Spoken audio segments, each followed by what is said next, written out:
Friday Night Frenzy alongside Rob Hughes. I'm Ross Bolin, and we begin tonight's show with the semifinal action at the J&C Hoops Classic. In Game 1, it was West Lafayette versus Central Catholic. And every other night we lead the show with that one, but the late game stole the show at the Crawley Center. The Lafayette Jeff Broncos trying to stop the McCutcheon Mavericks short of the championship game for the first time in 3 years. David Hanyard carried the Broncos into the semifinals with 26 against Harrison. He made some big plays again tonight. Hanyard finds Deshaun Parker underneath the basket for two, beats the third quarter buzzer, and Lafayette Jeff within 3 of the Mavs. The Broncos so tough on defense, but a small lapse here, and Darnell Butler finds Hayden Deaton for the alley-oop lay-in and a three-point McCutcheon lead late in the fourth. A couple huge buckets down the stretch from Eddie Collins.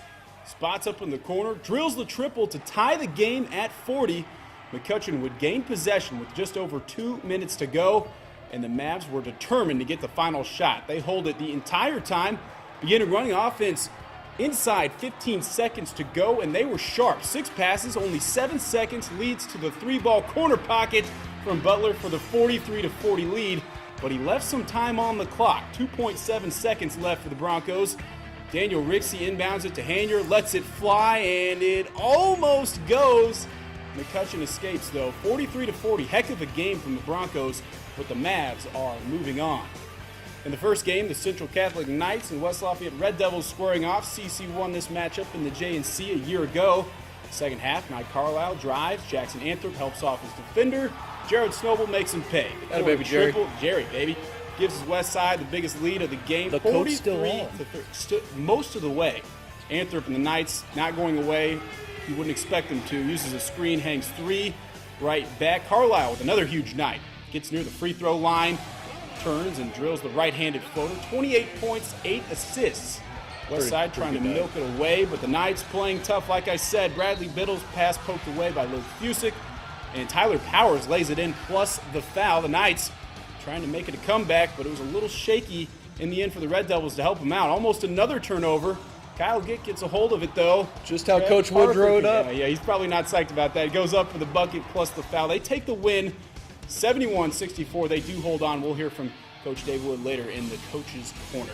In Delphi, semifinal action at the Indiana Kitchen Classic. Game 1, North White versus Tri-County. The Vikings facing a large halftime deficit. That will help. Caleb Hendricks knocks down the jumper. Tri-County on the run. Trevor Miller finds a wide-open Elijah Legler, and he knocks down the triple. Give them all 3 of those. North White trying to hang around. Luke Diener gets the hoop and the foul. The Kenny Powers stunt double would complete the 3-point play.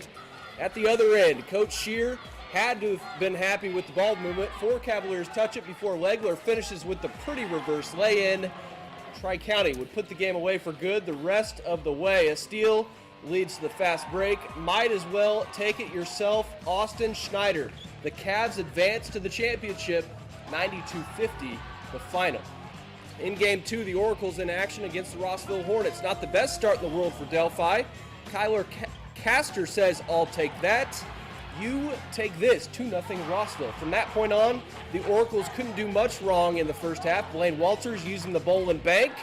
It's good. Rossville making it look easy off the out-of-bounds play. Clayton Howard scores off the window. It's like they ran that play against Ghostmen, Rob. At the other end, Delphi continuing to pour it on. Brent Hahn butters the biscuit. He finished with a team-high 22. Rossville pushing the tempo. Watch out for the skip pass. Josh Kessler might not be that wide open for the rest of the year. Give him all 3 of those. Delphi's Mason Lane. He's going to drive to the hoop. Howard fills the lane, and Mason finds Adam Shanks, who lays it in. Rossville calls timeout to talk things over. A lot to talk about tonight. Delphi wins in overtime. 74-72 was the final. We started our show with a good rivalry game. Well, 2 good rivalry games, I guess we should say. And coming up after the break, we'll have another one for you. It's North Montgomery versus Southmont. North Montgomery swept the season series a year ago. It's the Mounties versus the Chargers when the Frenzy returns. We'll be right back. Welcome back to the Frenzy. I don't know about everybody else, but nothing, and I mean nothing, gets me more charged up than a rivalry I know game. something. A pun. A good pun. Absolutely. And we had a good one Can't deny tonight. it. Montgomery County, North Montgomery Chargers versus Southmont, with the winner receiving some early season bragging rights. North Montgomery, that is, Charger County there, showing some aggression early. Alex Parsons getting his fingers on it, resulting in a Charger layup. Camden Chad coming in hard, but he's just no match for the Charger D. One of the many Mountie turnovers. Oh boy. Chargers take it down the court, toss it out to big man Grant Gaylor here. A big three, now hustling back down the court to play some defense. But almost an identical play. Gaylor throwing it up again. Brick, though, so Caleb Randolph takes it in his hands and drains a big three instead. The game goes to overtime, but the Chargers end up taking it, winning it 63-51. So I got a little lopsided there in OT. Across town, some newly inducted Hall of Famers were being recognized at Crawfordsville. Possible Hall of Fame material here. Trent Johnson, the other Trent Johnson, throws up a big three from the wing. State Farm agent, he can't hit that shot. It's good, but the Tigers answer right back, posting up hard and drawing the foul, and he's going to lay it in for two. A breakaway by Trent Johnson. Look at the hustle and the movement from the younger Trent Johnson there, muscling through the defense and flying out of bounds. He doesn't care. He scores. The Athenians keep it close, but fall short, losing to the Tigers 69-62. I like the younger one. To the Berry Bowl we go, with fans fired up for their game against county rival Lewis Cass. Starting in the first quarter, Logan Sports' Matt Jennings passes it off to Alex Brink, who drives into the lane, dishes outside to big man Carter Skaggs, drains the long ball, giving the Berries an early lead. But the Kings respond, with Ryan Bixler finding Josh Rankert, passes down to Austin Hamlin, who puts the ball in off the glass for the easy two. Back to the Berries. Jalen Attaway giving it to Alex Brink, who finds space, drops the ball over to Matt Jennings, who finishes the play with a bucket. Josh Hirschberger tries a three, ball bounces to Brink, who passes it up to Jennings. Watch out. Owen Oman goes in for the steal, and whoa, runs right into the living room there. Cameraman Nate hanging in there on this last Turnovers night. would continue to hurt the Kings, with Owen Oman missing this shot, and Jalen Attaway tipping the ball over to who else but Matt Jennings. Lays the ball up for the score. Berries roll on to a 66-51 win. Now on to the Wabash River Conference. Covington taking on Fountain Central in an early season matchup between a pair of undefeated teams. A year ago, the Trojans finished the season with an 18-2 record and have some unfinished business after losing to CC in the opening round of sectionals. As for the Mustangs, tonight would be a little tougher than their season opener against Riverton Park with an E. Fountain Central won that game by 46. How else would you spell it? For more on tonight's game, we welcome in the third member of our team, Sports 18's Ruben Juarez. Ruben? Thanks, guys. Yeah, 3-0 Trojans won both of their games last year against the Mustangs, but both wins coming by single digits. Tonight's game is the only one scheduled between the two schools of this year. Okay, pick things up right here. Covington's Jordan Aarons picks off the pass, and he takes it to the cup, lays it in off glass. Chandler Spring breaking on the wing. He uses the quick shot fake to create a little space. The senior pulls up and knocks it down. The Trojans jump out to a 9-0 lead. Fountain Central's lad Warner double teamed on the baseline. He kicks it out to Kobe Pierce. Pierce with the head fake and pass back to Warner. He nails the triple. Ethan Woodrow looking for someone. He finds Warner in the corner. He drops another long ball from just about the same spot to cut the lead at 3. Pierce crosses over the Trojan defender and hits a nice running floater in the lane. Great touch from the senior. Chandler Springs spins inside, and check out the filthy pass. He feeds Travis Coleman. He banks it home. Covington knocks off Fountain Central 69-57. Over at Attica, the Red Ramblers hosting Clinton Prairie will pick up in the fourth. The Gophers' Cale Morris lays it off to Jared Stillwell. He takes it to the paint and gets the bucket to go. That gives Clinton Prairie a 51-39 lead. Moments later, Attica's Kenny Little swings it out to Carson Davis, using the screen to glide to the tin. The Red Ramblers trying to scrape their way back. Off the turnover, Davis returns the favor to Little. He lays it in. Clinton Prairie calls a timeout to talk things over. Attica's Brad Green drives right and delivers a one-handed bullet that finds Little. The easy bucket cuts it to a 6-point lead. The Red Ramblers with the inbounds pass. Green bounces it to Little. The senior goes off glass to make it 53-47 Gophers. Despite knocking down a bunch of baskets in the fourth, Attica falls to Clinton Prairie 62-55. Guys, back to you.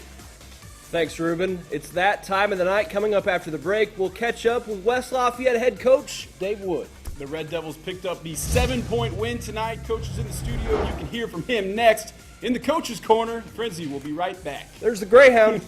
Check him out.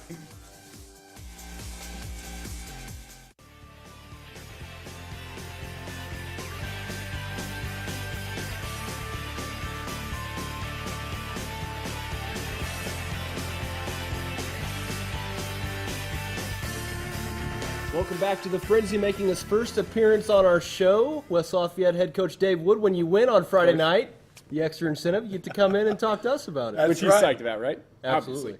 Coach, big win. Obviously, you play an opponent that's your rival, and you get the win. It wasn't pretty, but you got to be happy with the win, right? I thought it was pretty. Very happy, yeah. I thought our guys played really hard tonight. You know, it's early. We're going to make some mistakes, early season mistakes, I think, out of both teams. But I was very pleased with the approach to the game by our guys, and I thought for the most part we did a lot of things very well. Had to beat a good Central Catholic team. Pretty balanced scoring with Nyes, Carlisle, and Snowball all contributing pretty good, significant point totals. Yeah, a lot of people look at us and think we're a one-man team, and we're definitely not a one-man team. Certainly when you watch the game, Nye got us started, and he's very difficult to guard at that point. But I thought there was a point where Central Catholic changed their defense to make sure he didn't get to the basket, and that's when our shooters got started, Jared and Tyler Nice especially. But we've got more shooters than that, but those two really played well and shot well tonight. I mean, you might not be surprised, but it's watching that, it seemed like a pretty high-level offensive game especially. Is that kind of impressive to you as coaches when you see that, when a lot of buckets are being made by both teams so early in the season? I think, everybody spends the summer working on their offensive skills. I don't know very many coaches that work a lot on defense in the summer, so sometimes if you improve your skills, you have a night like this. And I thought they made shots tonight, and certainly we made shots tonight. You shooting the ball, it's something guys do reasonably well, and they've got guys that do that well, and certainly I think we've got guys that do that well, and I think they're going to make a lot of shots all year. Dave, it's a pretty cool matchup in the JNC Hoops Classic Championship game. You played this team 10 days ago or so. What do you have to do differently the second time around to get the win? Score more points and keep them from scoring quite as many points. We've got to be able to attack their zone. They play a very it's a little different kind of a zone, and it's really hard to attack. I don't think we were ready to attack that. Hopefully we'll be ready to attack that. But you've got to be able to deal with Darnell Butler. You got to be able to deal with Trayshawn Hurd. Those are veteran players, and certainly they've got more than that. Rick will have those guys ready. I think our guys will be excited to play. We've got to handle the ball better. We've got to attack that zone better, and then we've got to rebound better too, because they hammer us on the board, especially their offensive end. So we got to do that better tomorrow too. It was an intense game the first time around, and I'm sure it'll be that way tomorrow night. We're looking forward to it. Coach, thanks again for joining us, and best of luck tomorrow against that tough McCutcheon squad. That just about wraps up tonight's show. For more Frenzy-related features, visit our website. Say that 10 times fast. It's okay. Visit our website, WLFI.com. You know the drill. Better luck next Friday, right? Yeah, we'll be here again. Thanks for watching. Have a great weekend.